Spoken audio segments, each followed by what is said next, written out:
भगवान महावीर जीवन यात्रा जो कि आप बड़ी ही श्रद्धा और भक्ति के साथ श्रवण कर रहे हैं।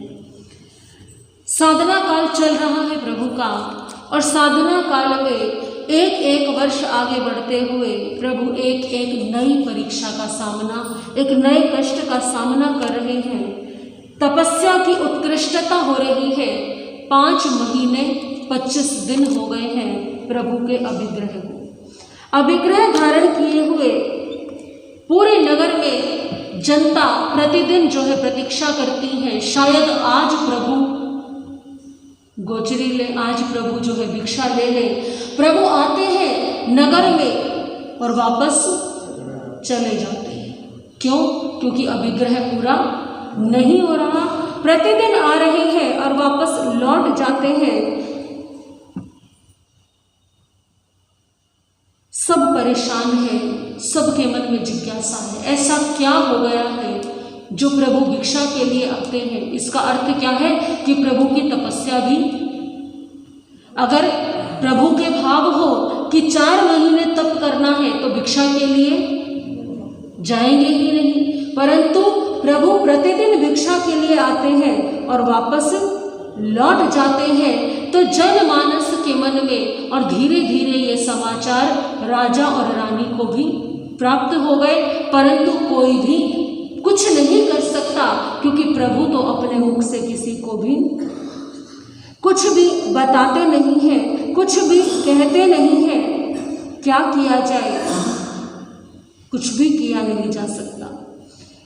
कौशाम्बी नगरी अपना सौभाग्य माने कि प्रभु चातुर्मास के लिए वहाँ पर रुके हुए हैं, या अपना दुर्भाग्य माने कि कौशाम्बी नगरी के किसी भी घर से प्रभु ने भिक्षा नहीं ली।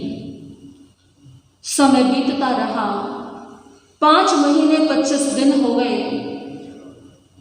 और दूसरी ओर चंदना के दुखों का भी कोई पारावार नहीं।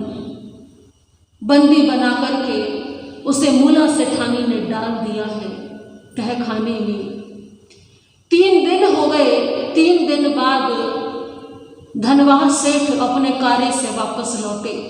आकर के देखा तो घर पे क्या लगा हुआ है? ताला लगा, घर बंद है। ऐसा कैसे हो गया?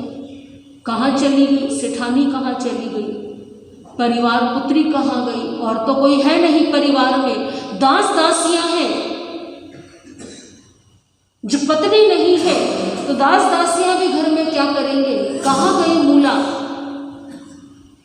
आसपास के लोगों ने बताया कि 3 दिन हो गए, मूला तो कहाँ गई है? अपने मायके गई है। मायके गई है? क्या चंदना भी साथ में गई है? तो पड़ोसियों ने बताया कि उसको तो हमने जाते हुए नहीं देखा। इसका अर्थ क्या है कि चंदना कहाँ है? अंदर ही है। सेठ को अनहोनी की आशंका, ताला तोड़ा गया, भीतर गए सेठ, आवाज लगाई, पूरे घर में देखा, कहीं चंदना दिखाई, कहीं दिखाई नहीं दी। और कहाँ ढूंढो जाकर के, और आवाजें लगाई। अब जो तहखाने में चंदना थी उसको भी आवाजें सुना उसने, ये तो पिताजी की आवाज है। तहखाने की सीढ़ियां चढ़ते हुए कुछ ऊपर की तरफ आई। 3 दिन से भूखी प्यासी, शरीर की ऊर्जा भी क्या हो गई है? निढाल सी हो गई है। बड़ी धीमे आवाज में उसने सेठ के उस आवाज का उत्तर दिया, पिताजी मैं यहाँ।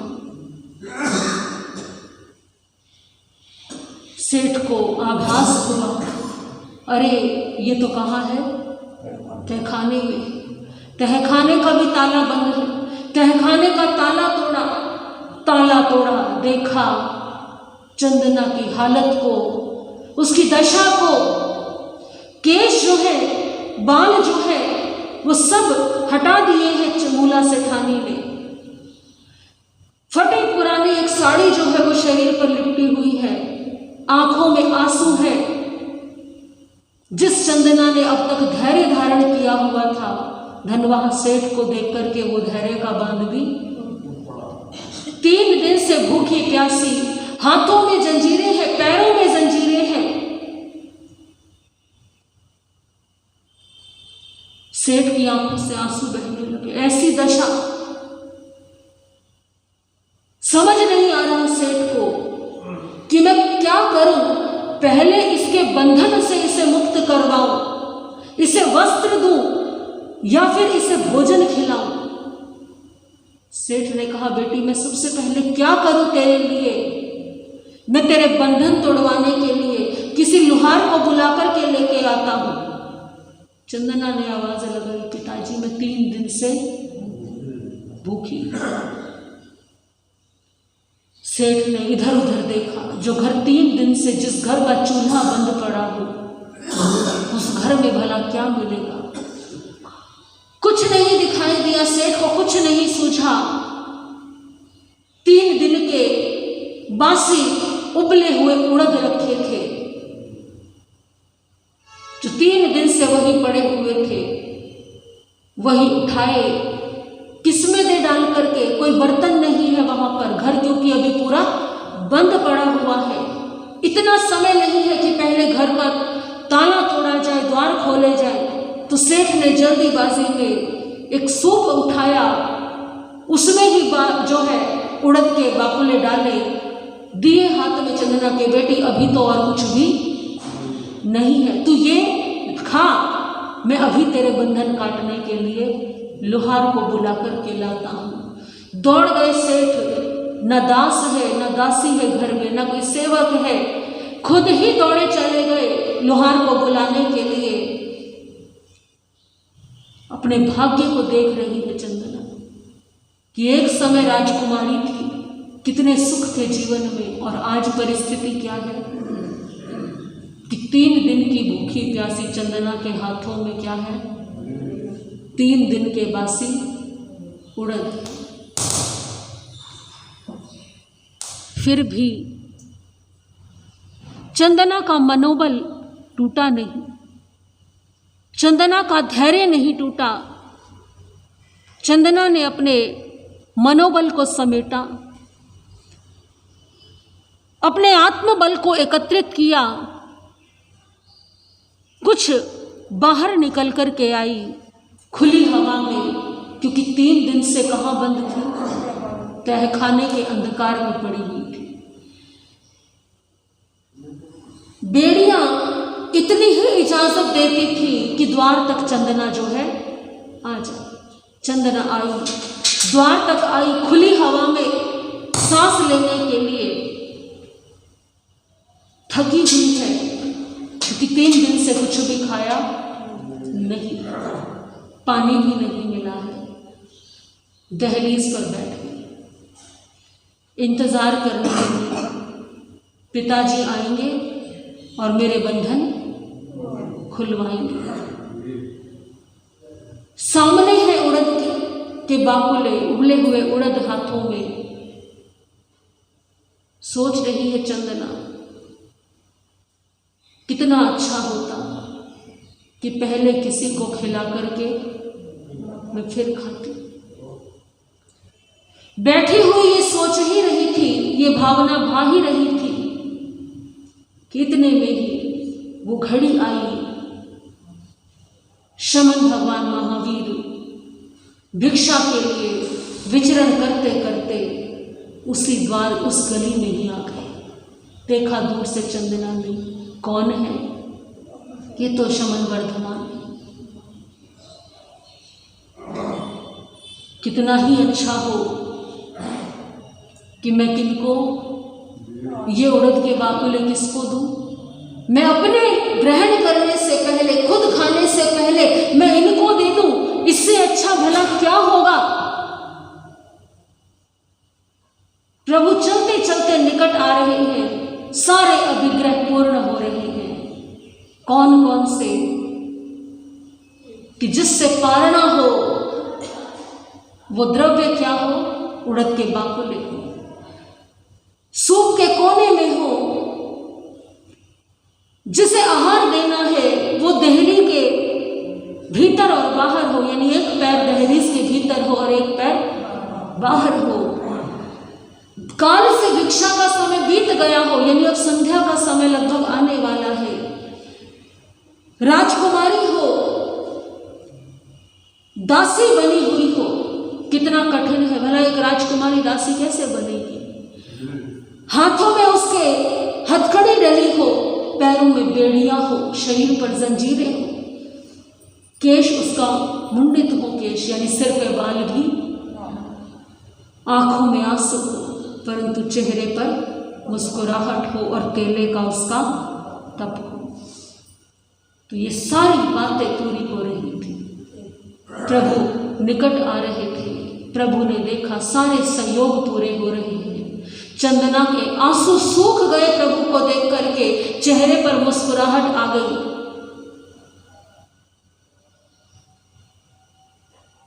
प्रभु ने आकर के देखा निकट कि आंसू तो आंखों में नहीं, क्योंकि आंसू क्या हो गए थे, प्रसन्नता में आंसू सूख गए थे। सारे अभिग्रह पूरे हो रहे हैं, एक नहीं हो रहा। प्रभु ने अपने कदम वापस ले लिए, मुड़ गए प्रभु, और जैसे ही प्रभु मुड़े चंदना को ऐसे लगा कि जैसे आज तो जो बचा खुचा भाग्य था वो भाग्य भी क्या हो गया। आज तक कभी चंदना ने इतनी पीड़ा का अनुभव नहीं किया जितनी पीड़ा का अनुभव अब हुआ। किसी व्यक्ति के पास में जब बहुत कुछ होता है और जब वो खो जाता है तो वह व्यक्ति फिर से एक आशा में स्वयं को संभाल लेता है कि एक दिन आएगा जब सब कुछ ठीक हो जाएगा। परंतु जब सब कुछ खो चुका हो और एक आशा की किरण निकट आती दिखाई दे, वो घड़ी आती दिखाई दे कि अब सब दुखों का अंत होगा, और वो घड़ी भी धूमिल हो जाए, वो घड़ी भी अगर लौट जाए तो उससे बड़ी पीड़ा। पहले तो यही दुर्भाग्य था कि राजमहल छूटा, माता छूटी, पिता छूटे, दासी बन गई, मूला सेठानी ने ऐसा व्यवहार किया, सबने अपमान किया, सबने तिरस्कार किया। परंतु जो जग को तारने वाले हैं श्रमण भगवान, आज वो भी मुंह मोड़ के चल दिए। चंदना की आंखों से आंसुओं का झरना फूट पड़ा।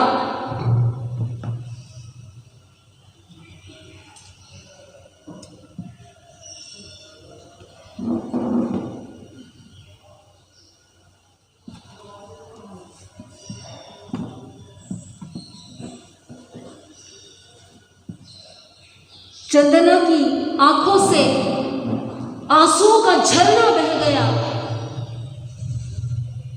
कि यदि प्रभु भी यदि मेरी ओर दया नहीं कर सकते तो इस संसार में मैं किससे ही आशा करूंगी। जैसे ही चंदना की आंखों से आंसू बहे, उसके भावों में वो शक्ति थी, उसके भावों में वो ताकत थी कि जो प्रभु लौट चुके थे वो वापस मुड़ गए। देखा प्रभु ने, अब आंखों में क्या है, आंसू भी हैं। प्रभु ने अपने कदम, अपने चरण आगे बढ़ाए, चंदना के सामने खड़े हुए। अब तो चेहरे पर प्रसन्नता भी है और आंखों में आंसू भी है। प्रभु ने अपने हाथ आगे फैला दिए। 5 महीने 25 दिन के पश्चात आज वो दिन आया है जब प्रभु ने अपने हाथ भिक्षा के लिए आगे किए हैं, कर पात्र आगे बढ़ाया है चंदना के पास देने के लिए। कुछ भी नहीं है, क्या है, 3 दिन के बासी उड़द है, लेकिन भाव बहुत ऊंचे हैं चंदना के। वही बाकुले बहराए, वही उड़द बहराए प्रभु को, और प्रभु ने वो स्वीकार कर लिए, प्रभु ने ग्रहण कर लिए। प्रभु के 5 महीने 25 दिन के इस अभिग्रह का पारणा हुआ। जैसे ही प्रभु ने आहार ग्रहण किया, देवों ने हर्ष हर्ष की ध्वनि, दिव्य जय घोष किया, दिव्य रत्नों की वर्षा की। जब दिव्य रत्नों की वर्षा हुई, देव प्रकट हुए। चंदना के जो मलिन अवस्था थी वो देव प्रभाव से तत्काल दूर हो गई, केश वापस आ गए, परम सुंदरी राजकुमारी बनकर के चंदना खड़ी है। ये पुण्य है प्रभु को आहार बहराने का। पूरे नगर में शोर हो गया, लोग एकत्रित हो गए। अरे किसके हाथ से प्रभु ने आहार लिया? धन्ना सेठ के यहां पर एक दासी है, उसके हाथ से। जरा हम भी चल करके देखें। सब एकत्रित होने लगे, लोग इकट्ठा हुए, और केवल लोग ही नहीं, इस घड़ी की प्रतीक्षा तो राजा को भी थी। राजा रानी सब आए। दूसरी ओर धनवाहा सेठ जो कि लोहार को बुलाने के लिए गया था, वो लोहार को लेकर के आया है। उस बेचारे को तो मालूम भी नहीं कि मेरे घर पर क्या घटना घटित हो गई। वो दौड़ता हुआ आया, उसने सोचा कोई अनहोनी ना हो गई हो, इतने सारे लोग मेरे द्वार पर क्यों खड़े हैं, मेरे घर के बाहर क्यों खड़े हैं। आया, देखा उसने कि जिस पुत्री के बंधनों को तुड़वाने के लिए वो लोहार को लेकर के आया था, उसकी तो दशा ही बदल चुकी है। लोगों ने बताया, अरे तुम्हारी ये दासी बड़ी भाग्यशाली है, प्रभु ने इसके हाथ से क्या किया है, पारणा किया है। उस समय फिर देवताओं ने घोषणा की कि प्रभु के ये अभिग्रह पूर्ण हुए। प्रभु ने अभिग्रह धारण किया था कि मैं आहार उसी से लूंगा जो राजकुमारी हो, वर्तमान में दासी बनी हुई हो, जिसके केश मुंडित हो, हाथों में हथकड़ी हो, पैरों में बेड़ी हो, 3 दिन की भूखी प्यासी हो, केश मुंडित हो, जिसके आंखों में आंसू हो, चेहरे पर मुस्कान हो, देहली पर बैठी हुई हो। लोगों में कुतूहल जागा, इसका अर्थ क्या है? ये कन्या कोई साधारण कन्या नहीं है। ये कौन है? ये राजकुमारी है, क्योंकि प्रभु का अभिग्रह ही यही था कि वो किसी ऐसे के हाथ से ही आहार लेंगे जो राजकुमारी हो, परंतु क्या बनी हुई हो, दासी बनी हुई हो। राजा और रानी भी वहां पर आए, देखा, राजा रानी ने पहचान लिया। वो राजा रानी कोई और नहीं, स्वयं चंदना के वसुमती के मौसा और मौसी थे। वही मौसा जिन्होंने राज्य लिप्सा में आकर के आक्रमण किया था राज्य पर, जिनके कारण आज चंदना की वसुमती की ये दशा हुई थी। कहते हैं ना कि जब समय बदलता है, भाग्य बदलता है, तो सारे संबंधी भी आकर के क्या हो जाते हैं, खड़े हो जाते हैं। जिस मौसा के कारण ये परिस्थिति आई थी, जिसके कारण वो अपने घर बार से बिछड़ गई, अपनी मां से बिछड़ गई, आज वही मौसा जो है पहचान लिया। मौसी निवेदन करती है, चलो पुत्री, कहाँ चलो? हमारे महलों में चलो। चंदना ने इनकार कर दिया कि मुझे कहीं महलों में नहीं जाना। कैसे वो महलों में चली जाए जिनके कारण आज तक इतने दुख सहे हैं, जिनके कारण अकेली वसुमती नहीं, अकेली चंदना नहीं, ना जाने कितनी कितनी वसुमती, ना जाने कितनी कितनी चंदनाओं ने घर घर में यही दुख झेला है। भला उस राजा रानी का आतिथ्य कैसे स्वीकार करे? इनकार कर दिया चंदना ने, मैं आपके साथ नहीं आ सकती। क्षमा याचना कर रहे हैं अब राजा और रानी अपनी भूल के लिए। चंदना ने निश्चय किया। उस कौशाम्बी नगरी में एक अमात्य रहते थे, सुगुप्त अमात्य, पत्नी नंदा थी उनकी, शावक धर्म का पालन करने वाले। उन्होंने निवेदन किया कि आप हमारे यहाँ निवास कीजिए। चंदना ने कहा, जब तक प्रभु को केवल ज्ञान नहीं हो जाता, मैं केवल तब तक वहाँ निवास करूंगी। प्रभु को केवल ज्ञान होने के पश्चात में मैं भी संयम अंगीकार करूंगी। अब इस संसार में मुझे और अधिक नहीं रहना।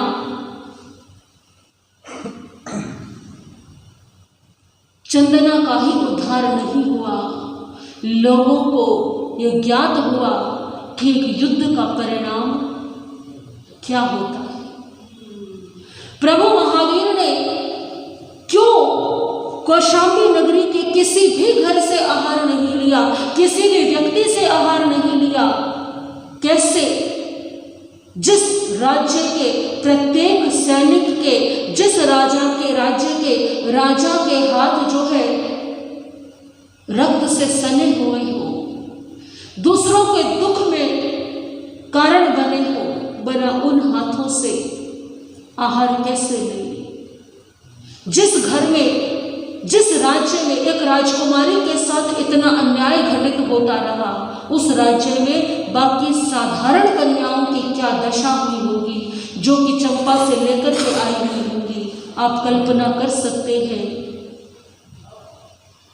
ऐसा नहीं कि राजकुमारी के हाथ से भिक्षा लेने में प्रभु को कोई विशिष्ट कारण था।